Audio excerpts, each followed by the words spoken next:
Ciao ragazzi, per questo nuovo video tutorial dedicato alla tecnica dello spey casting, oggi andremo a vedere il lancio principe, quello che fa la differenza rispetto a tutti gli altri lanci, il single spey. Andremo ad analizzarlo in tutti i suoi passaggi tecnici e soprattutto andremo a vedere quando è necessario utilizzarlo rispetto agli altri lanci. Si usa tantissimo in pesca perché è un lancio poco invasivo, ci permette di pescare in ogni situazione senza creare disturbo al pesce e per cui ovviamente in pesca è assolutamente molto efficace. In questo caso ci troviamo a pescare con la mano destra, per cui avremo con la corrente che ci va da destra verso sinistra, siamo nella condizione ideale per poterlo eseguire. Inoltre il single spey è uno dei due lanci insieme allo snake roll con l'ancoraggio touch and go. Allora, il primo punto da analizzare è sicuramente la postura del corpo, la corretta posizione del corpo prima di cominciare il nostro lancio. Allora, noi immaginiamo comunque di essere all'interno di un cilindro con le due mani, ok? Abbiamo il piede rivolto, come vi ho detto, nella direzione del lancio che vogliamo eseguire in avanti. In questo caso ho il piede a circa 45 gradi a valle, ok? E il piede sinistro parallelo, quindi i due piedi paralleli in questa posizione. Le mani uguali, per cui quando noi cominceremo qualsiasi tipo di movimento, se dobbiamo spostare l'angolo, gireremo il corpo in questo modo, sempre in maniera parallela. Le due mani si muoveranno, non dobbiamo mai uscire con le braccia o da una parte o dall'altra del corpo, per cui qualsiasi movimento sarà fatto con la parte alta del corpo che va in rotazione, le gambe stanno ferme e la parte alta del corpo girerà per creare la nostra traslazione, quindi il momento da cui solleveremo la coda al punto in cui metteremo l'ancoraggio per creare il D-loop. Questo movimento verrà sempre fatto utilizzando la parte alta del corpo e non le braccia come molti fanno, ed è un errore piuttosto grave perché non abbiamo il controllo delle braccia, andremo fuori asse dal corpo con la canna. In questo caso invece noi, partendo sempre da una base parallela, andiamo a spostarci progressivamente, quindi abbiamo le braccia in questo caso in questo modo, quindi ci troveremo sempre con le spalle a creare una sorta di rettangolo davanti a noi e porteremo questo rettangolo nella rotazione corretta fino a dove ho posizionato il piede per il lancio in avanti, per cui andremo ad allineare la spalla e il gomito, saremo arrivati al punto massimo di rotazione per il lancio in avanti e siamo sicuri di avere un angolo corretto sia con la canna che con il piede. In questo caso questa sarebbe la rotazione corretta. Portiamo avanti e andiamo a creare il nostro rettangolo. A questo punto vedete che siamo posizionati nella maniera corretta, le spalle frontali all'impugnatura, sollevamento e siamo pronti per rotazione, ancoraggio e lancio in avanti. Ovviamente, come vedete, la rotazione ve la faccio rivedere: ruoto la spalla, porto il gomito praticamente appoggiato al corpo, creo il mio rettangolo, sollevamento e da questo punto rotazione fino al piede, touch and go. Vedete che ho la spalla nella direzione corretta, perfetto per lanciare nella direzione di dove ho messo il piede. Il secondo punto molto importante che ci permetterà una corretta esecuzione del lancio è il sollevamento della coda. Allora, ovviamente noi quando partiamo abbiamo detto che abbiamo il nostro piede a 45 gradi e la nostra coda che si posiziona parallela alla riva, ovviamente. A questo punto cosa dobbiamo fare? Abbiamo da portare la coda da questo punto al punto dell'ancoraggio con il movimento di traslazione, ok? In un movimento solo. Per poterlo fare abbiamo bisogno per forza di cose di staccare, quindi di sollevare una porzione di coda dall'acqua per renderla chiaramente più leggera e permetterci nella rotazione di portare la coda da un punto all'altro con poco attrito. Il primo movimento si chiama Shongut Lift, ok? E adesso ve lo faccio vedere. In pratica prevede un sollevamento della coda spingendo lievemente sull'impugnatura della canna, per cui sul tallone della canna, facendo, vedete che io appena spingo sul tallone, ovviamente il mio braccio destro fungerà da fulcro, ok? Questa ovviamente la canna essendo una leva, vedete che io appena spingo leggermente la vetta si solleva e la coda di conseguenza si stacca dall'acqua. Al momento che la coda si è staccata dall'acqua, sono pronto per iniziare la mia rotazione, ok? Ve lo faccio rivedere tutto insieme, per cui la coda è giù, la facciamo stendere, ci posizioniamo come abbiamo visto in maniera corretta con il corpo, perfetto. Adesso siamo pronti, il braccio destro è fermo, facciamo un minimo di sollevamento con le due mani e da questo punto spingiamo lievemente sul tallone, la coda si solleva e siamo pronti per la nostra rotazione. È chiaro che la coda può avere diverse lunghezze. In questo caso sto utilizzando una shooting head da scandinavo che ha una lunghezza di circa 11,50 m. Abbiamo bisogno di capire quanta coda dobbiamo sollevare. C'è un punto nel sollevamento dove di colpo sollevando sentiamo la coda leggerissima. Io lo chiamo magic moment. È difficile da spiegare, dovete provare, ma proprio vi rendete conto che man mano che io sollevo, per cui la vetta porta via la coda dall'acqua, ecco in questo caso, prima che la coda ritorni giù, vedete che sollevo e poi per un attimo la coda torna. Esattamente, prima che la coda ritorni verso l'acqua è il momento di partire. La coda mantiene la tensione, vedete che con facilità posso spostarmi da un punto all'altro.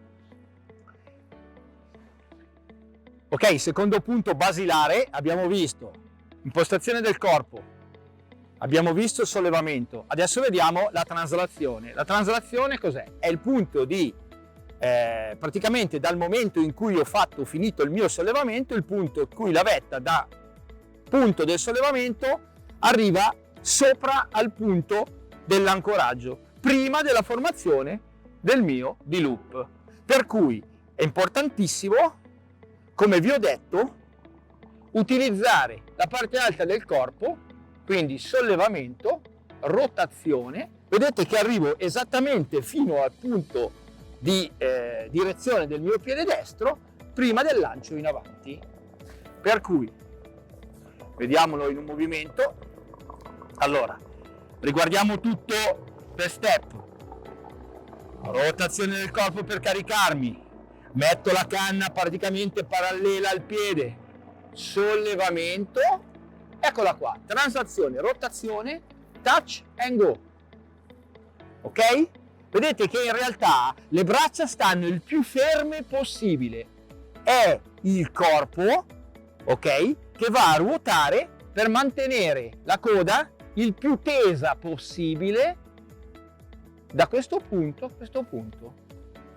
Quindi dal punto di sollevamento al punto di arrivo dell'ancoraggio all'altezza del piede. La rivediamo. 1, traslazione, touch and go. Vedete che le braccia stanno praticamente ferme. L'unica cosa che fanno durante, la facciamo a rallenti, durante la rotazione, vanno leggermente tutte e due a sollevarsi, per fare in modo che poi, adesso andremo a vedere il prossimo step, il nostro D-loop, anziché appoggiarsi piatto sull'acqua, si appoggi leggermente inclinato, per cui non ne avremo attrito sull'acqua e facilmente riusciremo a proiettare la nostra esca in avanti.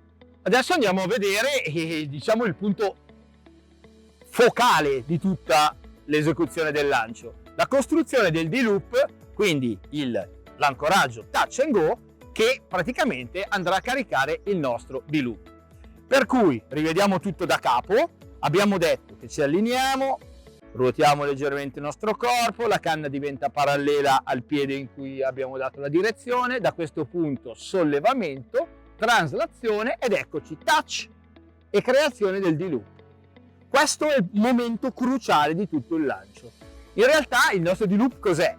Non è nient'altro che la sostituzione del nostro classico backcast, quindi lancio all'indietro, nel lancio overhead, nel lancio sopra la testa normale. Ovviamente qui il grandissimo vantaggio è che possiamo lanciare in avanti senza bisogno di spazio dietro. Quindi la nostra D che andiamo a creare è la sostituzione del nostro backcast classico.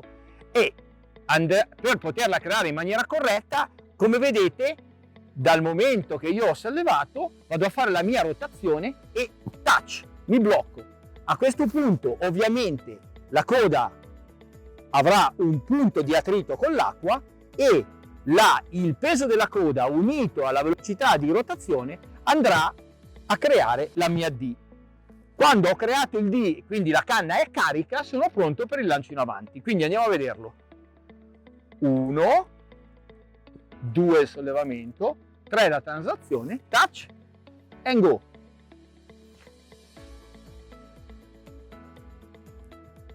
Riguardiamolo. 1, 2, touch and go. Abbiamo il lancio con ancoraggio touch and go, non ha possibilità di errore, nel senso che il momento di lancio in avanti è prestabilito. Abbiamo il momento di touch e il momento subito dopo di spinta per il lancio in avanti. Quindi riguardiamo il movimento corretto. L'ancoraggio, il punto di ancoraggio corretto, quindi il momento di touch corretto, è all'altezza di una canna circa davanti a noi, ok? Mai dietro di noi, ma sempre leggermente davanti. In questo caso è con lo stesso angolo, ok, del lancio in avanti, in modo che quando io eseguo la rotazione, vedete, touch e ho la coda praticamente posizionata già nella stessa direzione del lancio in avanti, parallela. In pratica come se lavorassi su due binari. Un binario è l'ancoraggio, il binario opposto è il lancio in avanti. È chiaro che cambiando l'angolo, in questo caso diciamo che io voglio lanciare a 30 gradi a valle, il mio ancoraggio si sposterà di conseguenza, per cui sarà sempre alla stessa distanza e sarà molto più frontale davanti a me. In questo caso qui, vedete dove ho la vetta? Per cui partirò con la mia rotazione che sarà molto più limitata, touch and go. Vedete che il mio lancio va esattamente a posizionarsi parallelo come un binario al punto di ancoraggio. Per cui 1, 2, 3. Al contrario, se voglio ampliare la mia rotazione, porterò, come abbiamo visto, il mio piede più a monte. Ovviamente andrò ad aumentare quella che sarà la rotazione del corpo durante la traslazione, per cui parto sempre parallelo, sollevamento, rotazione, touch and go. Vedete che l'ancoraggio si è spostato ovviamente più a monte e così andrà a variare in funzione dell'angolo che decido di utilizzare. Voglio cambiare direzione, aumento la rotazione, in questo caso vedete sono quasi per lanciare a 90 gradi di fronte a me. È ovvio che in questo momento, quando andrò a fare la mia rotazione, vedete, imposto il mio rettangolo e a questo punto sollevamento, rotazione, touch and go. Vedete che la vetta della canna non fa altro al momento che il D-loop è creato, ripassa esattamente sopra all'ancoraggio. Quindi vedete, l'ancoraggio è posizionato in questa direzione, quindi la coda è messa in acqua in questa direzione, ripasso con la vetta esattamente sopra l'ancoraggio e sono sicuro di avere il mio lancio in avanti perfettamente in asse. Vedete?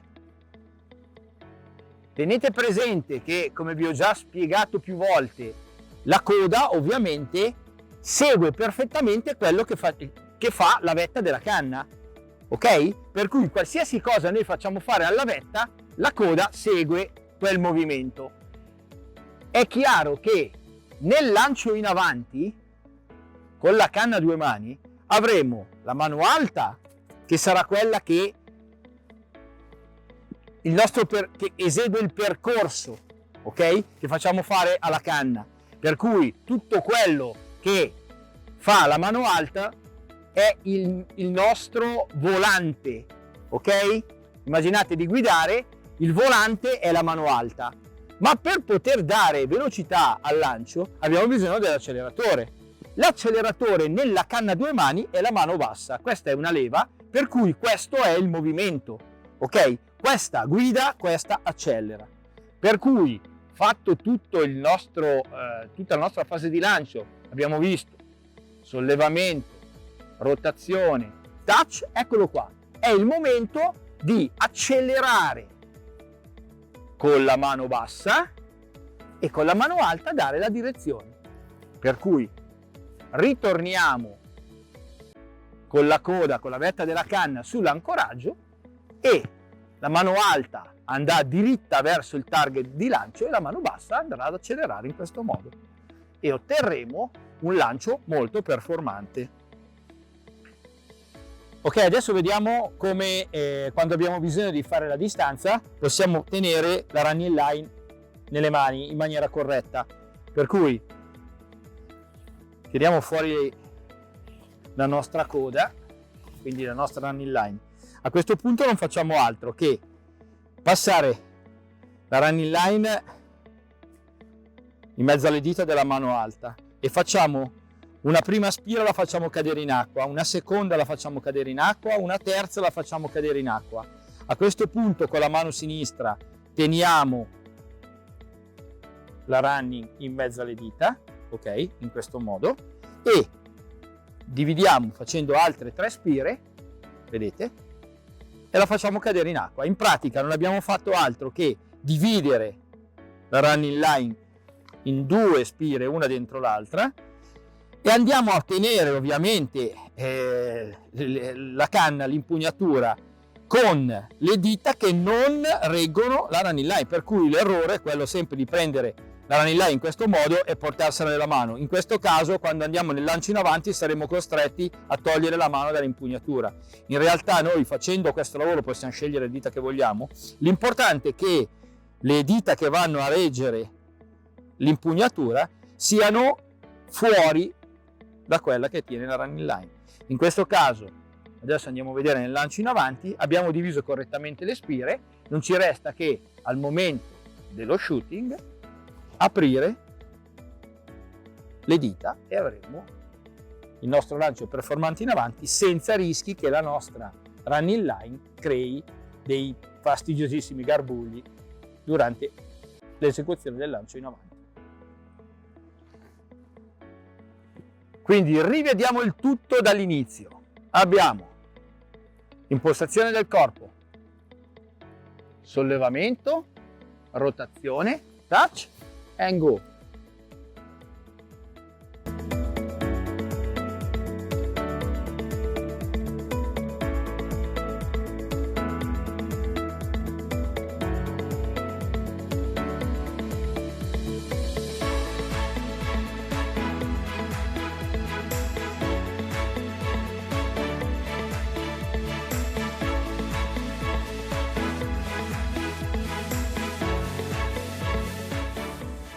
Vediamo ora quali sono gli errori più comuni nel single spay.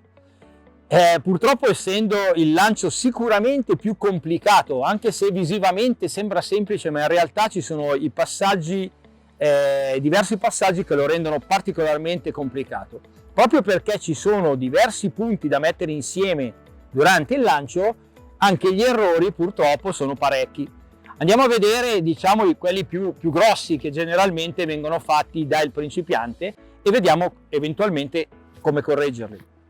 Allora, sicuramente uno degli errori basilari è quello nel sollevamento. Allora, il sollevamento della coda nel single spay è molto importante perché fa sì che, sollevando in maniera molto lenta e progressiva la coda, questa rimarrà in tensione, per cui al minimo accenno di rotazione, chiaramente questa, essendo in tensione, seguirà il corretto movimento della vetta, che deve essere leggermente a salire.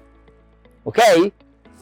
Vi ho già detto questo perché mettiamo insieme i due errori più grossi. Normalmente il sollevamento viene fatto molto veloce, quindi la coda salta e ricade, perde tensione, automaticamente la rotazione sarà poco carica e automaticamente andrà poi a scaricare quello che è il D-loop, rovinando tutto l'insieme del lancio. Quindi vediamo l'errore in sintesi. Allora, coda, sollevamento della coda. Abbiamo detto che la coda va sollevata in maniera progressiva, vi ricordate questo movimento, abbiamo visto? Ok, quindi molto lentamente progressiva. La coda è in tensione, parto con la mia rotazione leggermente a salire e il lancio è corretto. Vediamo l'errore. È chiaro che normalmente l'errore è questo. Partiamo, strappo la coda e la coda ritorna verso l'acqua. È chiaro che se io sollevo velocemente non avrò la tensione di coda e automaticamente è impossibile creare una rotazione che abbia un minimo di parvenza di correttezza, un minimo almeno. Per cui ricordatevi, quando sollevate, lentamente, la coda in tensione, rotazione, touch and go. Ok? Molto lento. Quando trovate quel punto di cui ho parlato prima nel tutorial, dove non sentite più il peso della coda, è il momento di partire con la rotazione. 1, via. Secondo errore è collegato all'errore precedente. Facciamo che in questo caso facciamo tutto bene, per cui il sollevamento venga fatto perfetto. Quindi io faccio il mio sollevamento, vedete che la vetta, potete vedere la vetta arriva a una certa altezza. Allora, per ottenere una rotazione corretta, io ho bisogno che dal punto di sollevamento, quindi la vetta è arrivata in quella posizione, il mio percorso di rotazione sia sempre leggermente a salire. Per cui la vetta della canna da questo punto al punto di inizio dove arriva l'ancoraggio, in pratica questo percorso, ok, che si chiama traslazione, deve essere sempre leggermente a salire verso l'alto. In questo caso avrò, adesso lo vediamo, sollevo, vado a salire, il mio ancoraggio chiaramente sarà leggermente inclinato, il D-loop è correttamente formato e il lancio in avanti sarà corretto. Vediamo l'errore. Se io, al momento che ho sollevato, quindi sono in questa posizione, faccio un percorso che non è a salire ma è a scendere, automaticamente succede questo: la coda mi si schianta praticamente nell'acqua, non facendomi creare in maniera corretta il mio D-loop. Automaticamente, non avendo il lancio all'indietro, è impossibile effettuare il lancio in avanti. Se l'errore è, diciamo, meno marchiano, quindi non crollo proprio, ma faccio un percorso a onda e poi risalgo, in acqua si crea una sorta di L, che gergalmente è chiamata Bloody L, ovvero L del sangue. Sangue perché uno si spara, perché quando succede questa L nell'acqua fa sì che il lancio in avanti sia assolutamente non performante, perché ovviamente il D-loop non ha la tensione necessaria per poter poi essere efficace durante la spinta in avanti. Per cui rivediamo la formazione sbagliata del Bloody L. Sollevamento, la vetta scende e poi risale. Vedete, si è creata quella L nell'acqua, in pratica la coda non è più allineata ma crea un ostacolo davanti. Quando prova ad andare nella direzione opposta è come se ci fosse uno che la tiene e praticamente il lancio in avanti risulta non performante. Per cui ricordatevi sempre, al momento del sollevamento, da qui in avanti a salire, stop e chiusura. Altro errore drammatico è il timing, l'errore di timing nell'ancoraggio, nel momento del touch. Come vi ho detto, il single spay è un lancio con l'ancoraggio touch and go. Quindi cosa vuol dire? Che quando la nostra coda tocca sull'acqua, sta ferma per una frazione di secondo e subito dopo dobbiamo ripartire. Questo momento di timing è quello che ci dà il corretto momento per il lancio in avanti. Se lo sbagliamo, vediamo cosa succede. Allora, vediamolo corretto. Quindi abbiamo sollevamento, rotazione, touch and go. Vedete, l'ancoraggio è qua sempre davanti a me, lo riguardiamo, sollevamento, touch and go. Questo è il momento, diciamo, è il movimento corretto.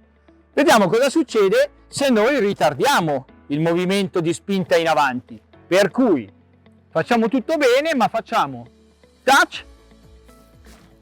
Ovviamente in avanti sarà impossibile poter fare un lancio corretto, perché la nostra porzione di coda si è appoggiata tutta sull'acqua e ovviamente scaricando, vedete? Scaricando il D-loop. Per cui, rivediamolo, l'attrito che fa la coda sull'acqua diventa eccessivo e abbiamo perso il tempo per il lancio in avanti. Stessa cosa se lo anticipiamo, per cui sollevamento, stessa cosa. Qui non abbiamo rispettato l'ancoraggio, per cui è chiaro che se la mia coda sta andando indietro e io riporto in avanti, lei non ha ancora toccato l'acqua e noi stiamo già andando con la spinta in avanti, per cui anche in questo caso il D-loop assolutamente non è formato. Vedete, in questo caso è scappato l'ancoraggio. L'ancoraggio deve essere sempre davanti a noi, sotto controllo, data dalla rotazione del corpo. Per cui ancoraggio corretto, touch and go. E noi possiamo lanciare per 2 settimane consecutive sempre nello stesso punto e senza nessun tipo di sforzo. Ok ragazzi, per cui questo tutorial è terminato. Spero come al solito che sia stato abbastanza esaustivo e vi abbia spiegato i passaggi principali del single spay. Come tutte le volte ormai vi abbiamo detto, per impararlo bene non c'è altro che fare un corso vero e proprio, perché ci sono un mare di passaggi da vedere in maniera più corretta. Però per avere un'idea di quello che è il single spay nella sua esecuzione, spero di essere stato abbastanza chiaro. Per cui ci vediamo al prossimo video e mi raccomando, like sul canale e via a divertirci sempre insieme sul fiume. Ciao a tutti!